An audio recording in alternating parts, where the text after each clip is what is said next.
네, 반갑습니다. 오늘은 6월 2일 월요일 부문 이제 이어서 함께 같이 보도록 하겠습니다. 역대상 여기 큐티는 이렇게 너무 날짜에 신경 쓰지 마시고 그냥 말씀 이렇게 배우는 데 의미가 있는 거니까 그렇게 보시면 좋을 것 같습니다.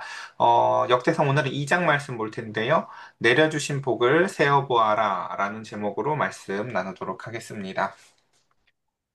여러분들 어떻게 과거를 잘 기억하고 사시나요? 역대상은 우리가 펼쳐보면 처음에 이제 족보 이야기로 시작을 해서 많은 사람들이 이제 그냥 넘어가는 경우들이 있죠. 근데 이제 그렇게 하시면 안 되고요. 왜 이런 이야기로 이제 글을 시작했고 이것을 통해서 전하고자 하는 것이 무엇인가를 제가 좀 예를 들어서 설명을 해보려고 시작을 합니다. 어, 예를 들어서 이제 나이가 어느 정도 먹은 어떤 이제 청년이 혹은 이제 부모님이랑 다퉜다고 한번 생각을 해볼게요. 그러면서 이렇게 얘기를 하는 거죠. 엄마가 나한테 해준 게 뭐가 있어 그동안 이제 이렇게 얘기를 해봤다고 쳐보자고요. 그리고 다투고 혹은 어 그럼 이해가 더 적당하겠네요.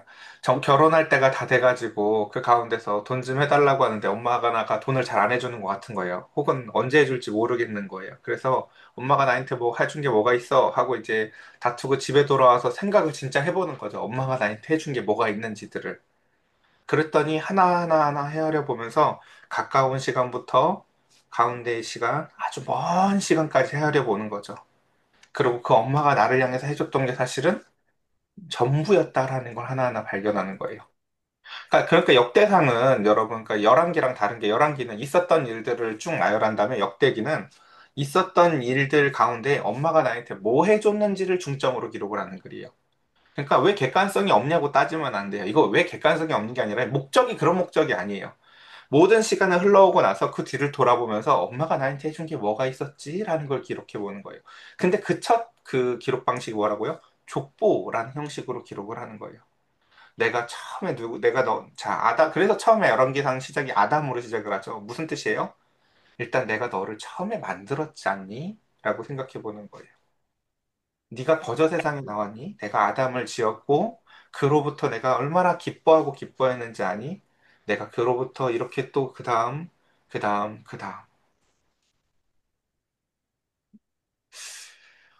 자녀가 절대 알지 못할 것 중에 하나가 그 자녀를 낳은 부모가 얼마나 기뻐했었는지를 자녀는 잘 모를 거예요. 그쵸?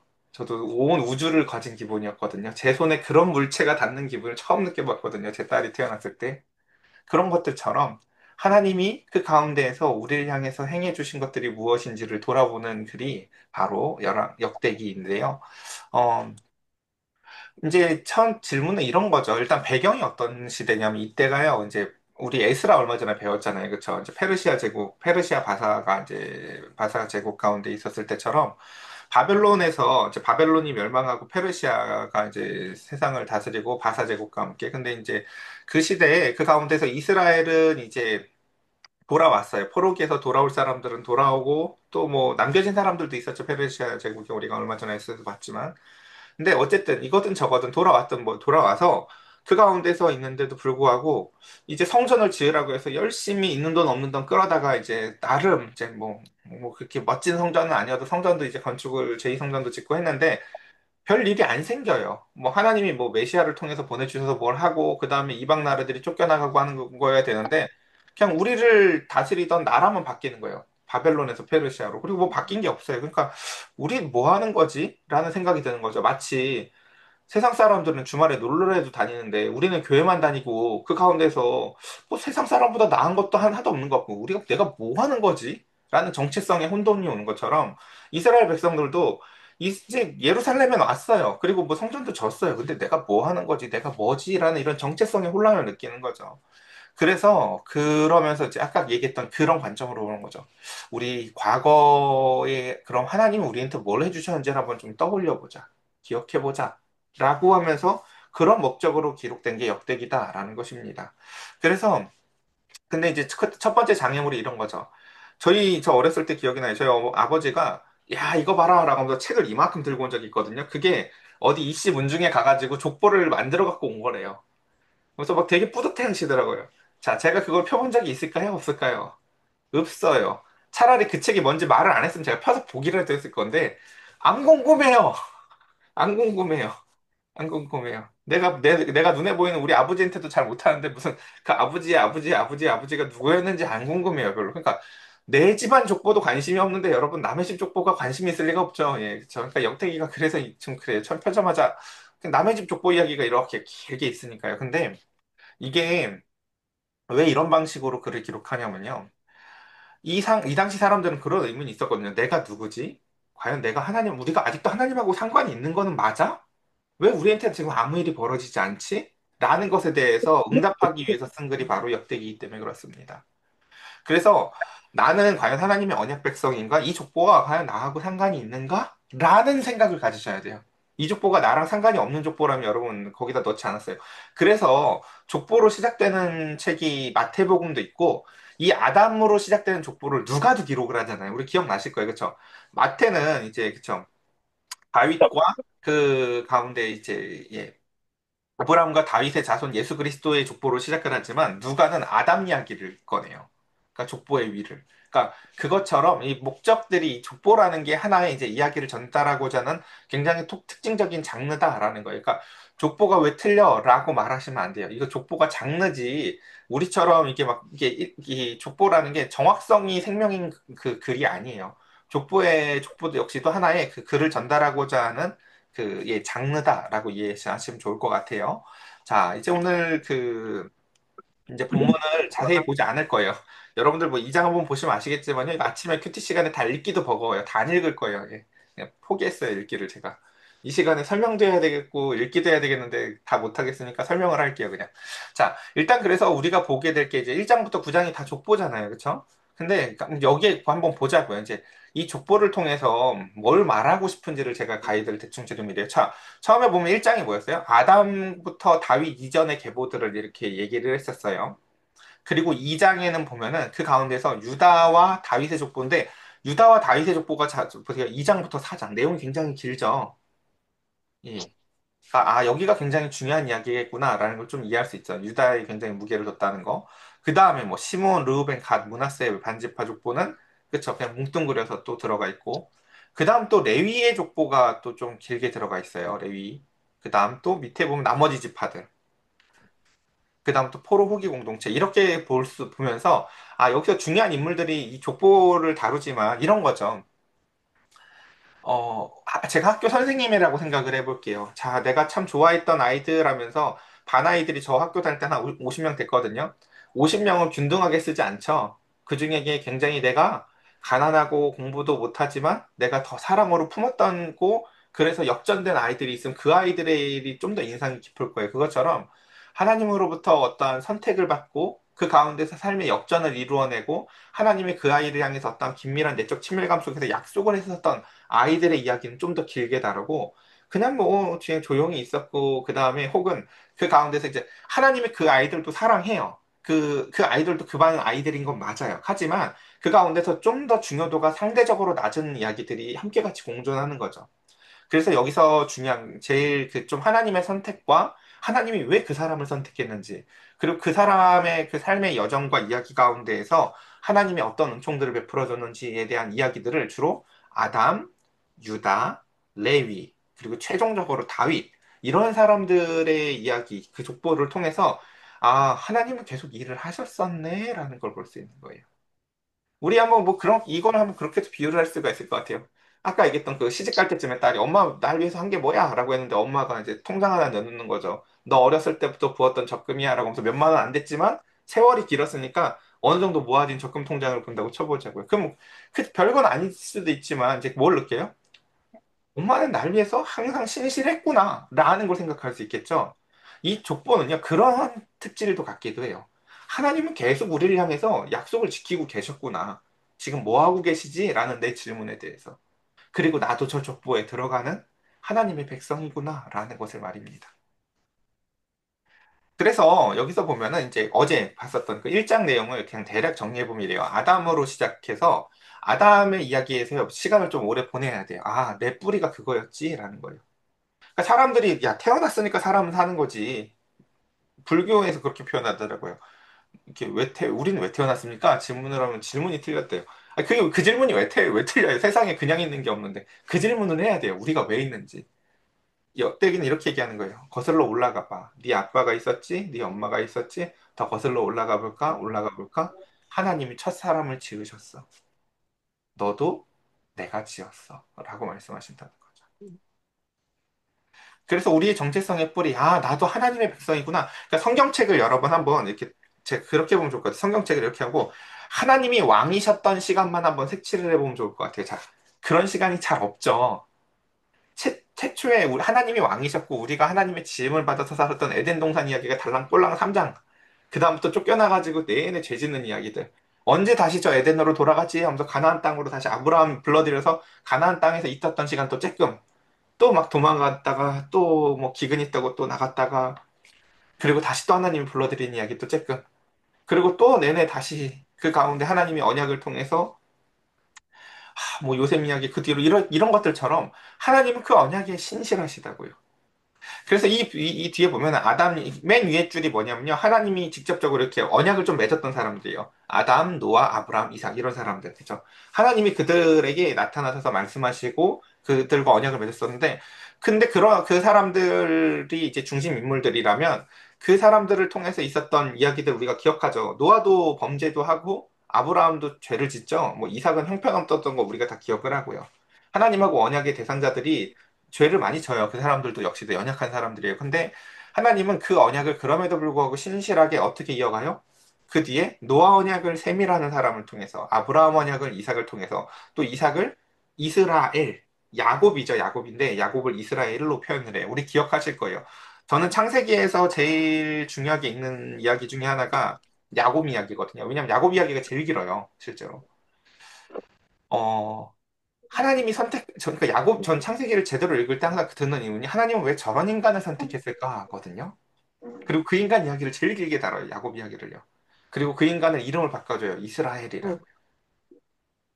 왜 저런 사람을 택해서 하나님은 일을 이렇게 하신다고 하실까라는 거죠. 그리고 그의 후손들을 통해서 하나님은 12지파를 만드시죠. 네, 맞습니다. 그렇게 하나님은 신실하게 언약을 이어나가십니다. 자, 요렇다라는 것들. 그리고 근데 그 사이에 우리의 보면 예를 들어 아브라함 이야기도 보면은 물론 그 사이에 이스마엘 족보나 그두라의 아들들 이야기도 있어요. 이거 뭐예요? 하나님이 언약하신 것 외에 자신이 자신의 뜻대로 이렇게 낳은 아들들도 있죠. 물론 우리 기억하시잖아요. 그죠? 아브라함이 그래서 이제 자신의 뜻대로 그 가운데서 하가를 통해서 이스마엘을 낳아서 자기 나름 유익을 구해보지만 그를 통해서 오히려 더 큰 환란을 맞이하게 되는 것들. 그러니까 우리의 인생에 벌어지는 수많은 일들, 우리의 선택과 하나님의 약속이 공존하는 게 이 족보에서도 여실히 드러나요, 보면요. 그래서 조금 더 이제 이어서 보면은 한번 이제 천천히 볼게요. 2장 말씀 한번 천천히 보겠습니다. 2장이 뭐라고요? 다시 이스라엘 이야기. 이제 다시 천천히 보겠습니다. 이스라엘의 열두 아들들을 한번 기억해 보자고요. 이스라엘의 아들들은 이러하니 지금 이스라엘의 아들들은 그 아담으로부터 시작돼서 내려온 그 이스라엘 야곱의 열두 아들들 보면은 루벤과 시므온과 레위와 유다와 이사갈과 스불론과 지금 이건 이제 우리가 굉장히 많은 시간이 지나고 나서 떠올려 보는 거죠. 이 여섯 명은 누구예요? 레아의 소생이에요. 레아 누군지 기억나시죠? 야곱이 좋아하지도 않고 그냥 그냥 들어가서 당연히 라헬 들어올 줄 알고 지금 자고 있는데 그쵸 아빠가 아빠가 그쵸 레아를 집어넣어가지고 별로 원하지도 않았었던 결혼을 했는데 아니나 다를까 별로 남편한테 사랑도 못 받고 속상해서 내가 이 자녀를 낳으면 사랑해주겠지 이 자녀를 낳으면 사랑해주겠지라고 했었던 그 속썩었었던 레아 기억나실 거예요 그쵸? 그에게 하나님은 복을 주셔서 이렇게 많은 자녀를 낳게 하셨고, 그에게 나온 자녀 중에 하나님이 가장 사랑하는 사람 바로 유다가 그 안에 들어 있습니다. 보시면 아시겠지만 제가 굵은 글씨로 표시를 해놨어요. 제일 중요한 인물이 누굴까요? 이 레아의 소생 중에서 바로 레위와 유다예요. 자, 두 사람의 특징이 뭡니까? 돌이키는 사람들이 된다는 거죠, 나중에. 예. 그러니까 레위는 나중에 레위 지파가 돌이키게 되어지고, 유다는 그 가운데 세상에서 자기가 제일 나쁜 년이라고 생각했었던 며느리보다 자신이 훨씬 나쁜 사람이라는 걸 그 창세기 그 요셉 이야기 시작하는 가운데서 갑자기 중간에 턱 껴나가지고 이 얘기가 여기 왜 들어갔지? 라고 의구심이 들게 창세기 38장에 유다 이야기가 턱 들어가 있으면서 그 이야기 가운데에서 아, 이 사람이 나중에 중요한 일을 하겠구나 라는 우리한테 메시지를 줬었던 바로 유다 이야기를 우리가 기억하실 것입니다. 남 이야기니까 그것도 별로 감동이 없지. 유다 이야기 생각해보면 어때요? 결혼을 했는데 자식이 죽어. 와, 끔찍할 것 같지 않아요? 누구 탓은 해야겠는데 누구 탓인지도 모르겠고. 근데 또 셋째 자식을 달래. 그래서 내가 세상에서 당연히 저 여자를 제일 나쁘다고 생각하는 건 너무 합당해 보이는데 하나님은 아니야. 걔보다 네가 훨씬 나빠. 그리고 그를 통해서 얻어요. 또 자식을 여기다가. 어쨌든 간에. 예. 근데 하나님은 그 후손을 통해서 역사하시고 그리고 하나님은 그 사람의 돌이킴을 통해서 그 12 형제들과 그 나라와 애굽 전체를 구원하시는데 가장 중요하게 쓰이는 인물이 바로 회심한 유다였다는 거 우리 기억해 보면 좋을 것 같습니다. 자, 그다음 또 단과 요셉과 베냐민과 납달리 그리고 갓과 아셀이더라라고 해서 보면 맨 뒤에 이제 갓과 아셀이 바로 그 레아의 여종 실바의 소생들이었고요. 뒤에 이제 중간에 보면 단, 요셉, 베냐민, 납달리인데 그 중에서 가운데 있는 요셉과 베냐민이 바로 그쵸. 야곱이 사랑했었던 여자. 라헬한테 힘겹게 낳았는데 요셉을 얻었는데 이건 내 뜻이잖아요. 그쵸. 내가 제일 사랑한 여자한테 얻었는데 자식들끼리 시기 질투해가지고 그 가운데서 죽었다고 평생 알고 살았던 게 요셉이고. 그 다음 또 그나마 또 베냐민 어떻게 얻고 낳았는데 베냐민을 낳으면서 그 엄마가 죽어버리고. 근데 또 그 아들은 또 나중에 또 내놓으라고 하고 하면서 내가 제일 사랑했던 건요, 이 모양이에요. 늘 내가 제일 사랑했던 것들은 이 모양이에요. 그죠? 근데 그 가운데서도 어쨌든 또 중요하게 쓰임받는 것 사람 중에 하나가 요셉이죠. 그 다음 또 이제 그 라헬의 소생들 양옆으로 라헬의 여종 비라의 소생인 단과 납달리의 이름이 또 이렇게 들어가 있는 걸 우리가 봄으로 인해서 이 모든 사람들을 하나님은 다 지었어요. 이 모든 사람이 다 아담의 후손은 맞아요. 근데 하나님이 그 가운데서 보면 누가 있어요? 이제 우리 눈에 보이는 선택받았던 사람들이 있죠. 이 사람들이 누구였는지를 우리가 기억해 보는 거예요. 레위, 유다, 요셉 이런 사람들 말입니다. 다 고난이 있었고 그 가운데서 용기가 필요한 순간에 용기를 발휘했었고 그 가운데 중요한 이제 회개의 순간들이 있었다라는 것. 그래서 하나님은 이 모든 사람들이 하나님이시지만 동시에 하나님은 선택하시는 하나님이라는 것. 하나님이 어떤 선택들을 하는지를 보는 거죠. 그러니까 이런 거 너무 재밌을 것 같아요. 여러분 하나님의 입맛 이런 거 모르잖아요, 그렇죠? 하나님이랑 우리 베스킨 갔는데 하나님 뭐 먹을까? 막 이런 얘기 해본 적 있어요? 하나님은 또 저처럼 아몬드 봉봉을 좋아하실까요? 모르잖아요. 그 하나님의 선택을요. 그렇게 하나님은 사람을 선택하시는 분이시라는 거예요, 동시에. 우리는 이 선택을 바라보며 우리가 어떤 사람으로 살아가길 원해야 될지를 우리가 생각해 볼 수 있는 거죠.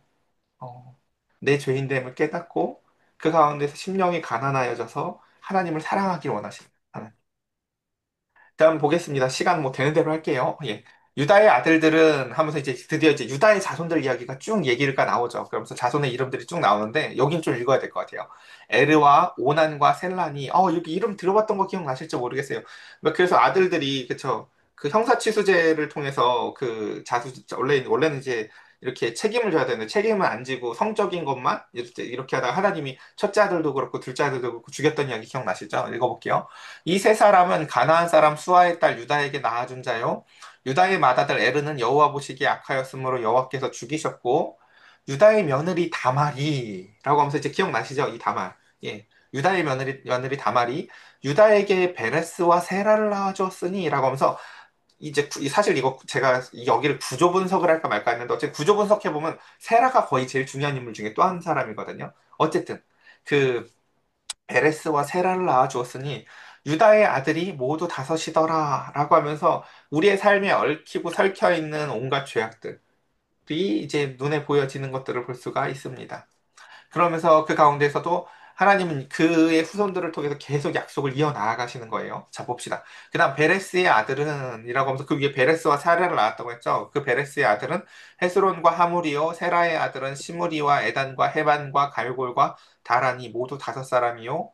갈미의 아들은 아가리니 그는 진멸시킬 물건을 범하여 이스라엘을 괴롭힌 자이며. 자, 이거 천천히 제가 조금만 설명을 해볼게요. 이게 아까도 설명을 드렸지만 지금 이 족보의 목적이 뭐라고요? 정확하게 기록하는 게 아니라고요. 족보라는 장르를 통해서 메시지를 전달하는 거라고요. 근데 7절에 보면 갑자기 아간 이야기가 나오죠. 아간을 이름을 아갈이라고 바꾼 이유가 있어요. 맨 뒤에 보면은 아간이 어떤 사람이에요? 그쵸. 우리 기억나시죠? 여호수아에서. 그쵸. 진중에 물건을 훔치고 공동체 유익보다 개인의 유익을 더 사랑하고 하나님을 속이고 사람을 속여서 그 가운데서 공동체에게 큰 해를 끼친 사람이 바로 아간이라고요. 근데 지금 뭐라고 얘기해? 아가를 이스라엘을 괴롭힌 자. 근데 여기 이 괴롭힌 자라는 히브리어가 아카르예요. 그래서 일부러 이제 이게 말장난으로 기억하라고 이렇게 쓰는 거예요. 아가를 때문에 아카르 당했었던 것, 이스라엘이. 이렇게. 이걸 기억하라고. 왜 이런 이야기를 갑자기 7절에 지금 족보 이야기에 뜬금없이 넣어놨냐면은, 우리의 지금 이 고통이 뭘로부터 온 거지? 라고 하면서 지금 족보를 기록하고 있는 거잖아요. 그쵸? 이스라엘 백성들이. 그래서 지금 우리에게 있어서 아간이 그럼 무엇이었는지를 기억해 보자고 지금 생각을 하기 위해서 이 아간 이야기를 여기다 뜬금없이 중간에 껴넣는 거예요. 예, 이게 이제 족보를 활용해서 메시지를 전달하는 방식이다라는 거 우리가 기억해 보시면 좋을 것 같습니다. 그래서 요 메시지의 그러니까 만약에 수학 방정식으로 따지면 아간의 죄 때문에 이스라엘이 이런 이제 어려움에 빠졌지. 그 다음에 등호 따고 입장. 그럼 우리는 무엇 때문에 이런 어려움에 지금 있는 걸까? 라는 메시지를 우리한테 전해주고 싶은 거예요. 우리의 어려움이 무엇으로부터 온 것일까? 우리 안에 아간이 있었던 건 아닐까? 라는 것들 말입니다. 그래서 자, 그다음. 헤스론이 낳은 아들은 여라무엘과 람과 글루베라. 람은 암미나답을 낳고 암미나답은 나손을 낳았으니 나손은 유다 자손의 방백이며 나손은 살마를 낳고 살마는 보아스를 낳고 보아스는 오벳을 낳고 오벳은 이세를 낳고 이세는 맏아들 엘리압 둘째 아미다답 셋째 시므아 넷째 느다엘 다섯째 랐다 여섯째 오셈 일곱째 다윗을 낳았으며 라고 하면서 이제 그 역대상의 최종적인 그 목적 중에 하나가 하나님이 약속을 신실하게 지키신 그 약속의 그 최고봉의 다윗이 있다라는 거. 그래서 그들의 자매는 스루야와 아비가일이라. 스루야의 아들들은 아비세와 요압과 아사엘의 삼형제요. 아비가일은 아마사를 낳았으니 아마사의 아버지는 이스마엘 사람 여델이더라. 라고 하며 그 다음 헤스론의 아들은 갈렙이 그의 아들 아내 아수바와 여리오색의 아들을 낳았으니 라고 하면서 이 갈렙은 그 갈렙이 아니에요. 예, 그냥 이름만 같은 사람이에요. 예전에 말씀드렸죠. 이름 같은 사람이 성경에 무지 많다. 뭐 우리의 인식이야 이제 내가 아는 게 세상의 전부잖아요. 그렇죠? 근데 제가 얘기했죠. 스가랴가 42명이다 이렇게 얘기했죠. 스가랴도 잘 모르는데 그 스가랴랑 동명이인이 그렇게 많다고요. 그러니까 그런 것들처럼 예, 너무 이상하게 여기지 마십시오. 예. 예. 그가 낳은 아들은 여셀과 소밥과 아르돈이며 아스바와 죽은 후에 갈렙이 또 에브랏과 장가들었더니 에브랏은 그에게 홀을 낳아주었고 홀은 우리를 낳고 우리는 부살레를 낳았더라라고 하며 그 후에 헤스로는 60세의 길라의 아버지 마길의 딸에게서 장가들어 동침하였더니 그가 수급을 헤스론에게서 낳아주었으며 라고 하면서 쭉쭉쭉 넘어가서 이제 말씀을 정리를 해볼게요. 시간 다 됐습니다. 이 시간이 끝날 줄 알았어요. 네. 그래서 다 쓰진 않았어요. 본문을요. 예. 자, 어, 그러니까 오늘 본문의 이 이야기들을 천천히 묵상해 보면서 우리가 생각을 해봤으면 좋겠던 것 중에 하나가 뭐였냐면 저는 이 찬송가가 생각이 났었어요. 429장 찬송가 여러분 아실지 모르겠어요. 이 반주가 쉬울 줄 알았지 제가 모르겠어요. 샵이 몇 개 붙었는지는 해영기사님. 예. 근데 이제 이 찬송 아실 거예요. 그 세상 모든 풍파 너를 흔들어 약한 마음이 낙심하게 될 때 내려주신 복을 세워보래요. 내가 어려운 일에 닥쳤는데 그 가운데서 그 어려운 일을 헤쳐나가기도 바빠 죽겠는데 하나님은 우리에게 뭐라고 얘기해요? 그동안 내가 너한테 내려주셨던 복이 뭐였는지를 헤아려 보면 앞으로 이 헤쳐나가야 될 세상도 네가 그것을 너 혼자 계산할 게 아니라 하나님이 나하고 함께 하실 것이라는 걸 이해할 거기 때문에 우리 그 얘기 아까 얘기했잖아요. 그 버릇없고 싸가지 없는 자녀가 엄마가 나한테 해준 게 뭐 있어 이렇게 잘한다고 했죠. 제가 요즘에 제가 이걸 하거든요. 제가 받은 복을 좀 헤아려 보거든요. 저희 어머님이요, 위대해 보여요. 진짜 지금 생각해보면요. 저희 어머님이 어렸을 때 이렇게 집에 요즘에 예를 들면 이제 시온이가 이렇게, 예를 들면 어제 이제 배드민턴을 이제 수업을 이제 하게 됐거든요. 근데 집에 비싼 배드민턴 채가 있고 싼 배드민턴 채가 있어요. 근데 비싼 게 이쁘겠죠. 그러니까 처음이니까 잘 잃어버리고 하니까 싼 걸 가져갔으면 좋겠는데 비싼 걸 가져가겠대요, 얘가. 이제 친구들에게도 보이고 뭐 이런저런 거니까 그러겠죠. 근데 제 어렸을 때 기억이 나요. 저희 어머님한테 십자가 금목걸이가 있었거든요. 그거 고등학교 때 그렇게 하고 다녔어요, 제가. 그럼 학교에서 뺏겨요. 근데 또 하고 가요. 또 뺏겨요. 왜 그랬을까요? 그냥 뭐 그런 거예요, 그쵸? 예. 그리고 그걸 친구들이 찾아주고 또 잃어버리고 하기를 반복하기도 했었고. 근데 제 어머니가 그렇게 크게 잘 혼을 안 내셨어요, 저를요. 제가 그 당시에도 그게 10만 원은 넘었을 거거든요. 근데 그걸 잃어버리고 뭘 해도요. 믿어주시고 하셨던 것 같아요. 기억해보면. 근데 제가 지금 저희 어머님이 저를 믿어준 것만큼 제가 제 딸을 믿어주면서 키우고 있지를 못하다는 걸 알았어요. 제가 아까 이 받은 복을 헤아려 봤어요. 제가 저희 어머님으로부터 받았던 복들을. 하나하나 헤아려 보니까요. 잘해야 돼요, 진짜. 예. 지금 엄마가 해준 게 뭐가 있어? 라고 하면서 지금 나이가 들었고 그 가운데서 좀 약해 보여도요. 그 가운데서 받은 복을 헤아려 보면요. 사실은 우리가 잘못하고 있다는 걸 금방 알 거예요, 사실은요. 어, 그래서 이 찬양 가사는 이렇게 얘기하죠. 받은 복을 세어보아라. 크신 복을 그러면 네가 알 거야. 라는 걸 얘기해요. 더 많은 복이 필요하다고, 더 많은 복을 받아내야 된다고 얘기를 하지 않고요. 네가 이미 받았던 걸 헤아려 보면, 네가 이미 받았던 걸 헤아려 보면 앞으로도 하나님께서 함께 하실 거라는 걸 네가 알 거야. 라는 거죠. 근데 인간이 그런 존재가 잘 아니라고요. 인간은 정말 잘 잊어버려요. 인간은 자신이 받은 은혜들을 잘 헤아려 보지를 못해요. 저와 여러분들의 삶도 한 번쯤은 이 시간에 헤아려 보셨으면 좋겠어요.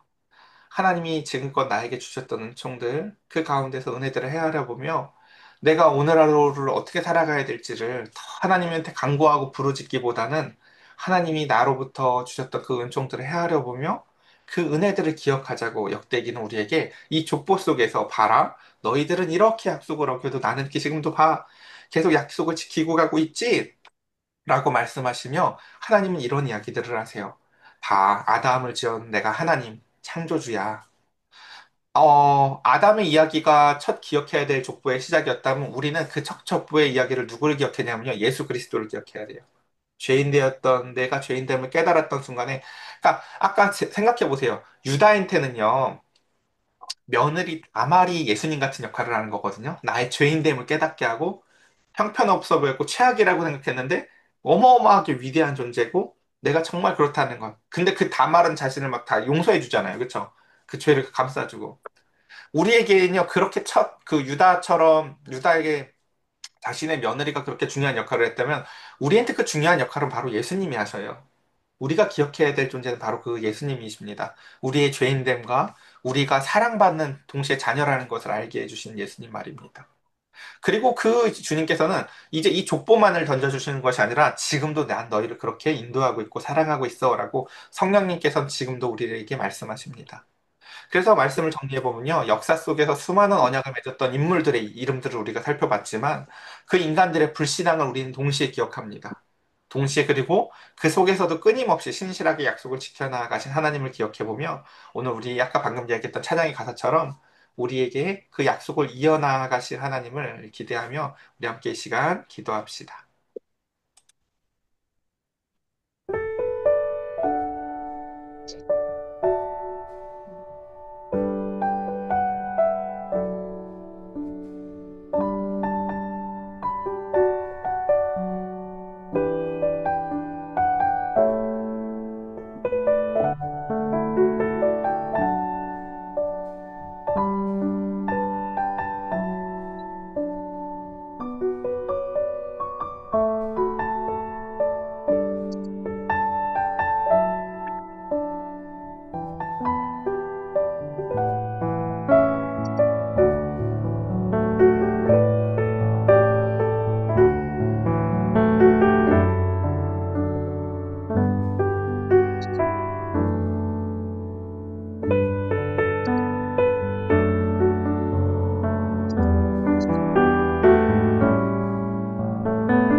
기도드리겠습니다. 수고하고 무거운 짐진 자들아 다 내게로 오라 말씀하신 주님. 우리는 우리의 짐이 무겁다고 하나님에게 불평하며 내가 염려할 것이 너무나 많다고 세상에는 주님 앞에 불평하기를 좋아합니다. 그러나 주님은 그 무거운 짐을 내려놓고 나의 십자가를 지며 한 번쯤은 받은 복을 세하려 볼까라고 말씀하십니다. 지금까지도 우리의 인생을 책임져 주셔왔고 우리가 알지 못하는 수많은 위험과 어려움으로부터 우리를 보호하셨으며 우리가 계산할 수도 없는 모든 것들을 날마다 붙잡고 운행하시는 하나님, 받은 복을 헤아려 보게 하시고 그 가운데서 염려와 근심과 걱정이 사라지게 하여 주시사 오직 주님의 의지하여 어린 자녀가 부모의 품에서 안식을 누리고 기쁨을 누리며 평안함을 누리듯 우리 사랑하는 성도들 하나님의 품 안에서 참된 평안을 누리는 하루가 되게 하여 주시옵소서. 서로를 사랑하게 하시고 하나님을 사랑하게 하시고 온 우주를 지으신 하나님이 내 아버지이신 가운데 담대하고 평안하고 기쁘게 하여 주시옵소서. 우리 주 예수 그리스도의 이름으로 기도드렸사옵나이다. 아멘. 아멘.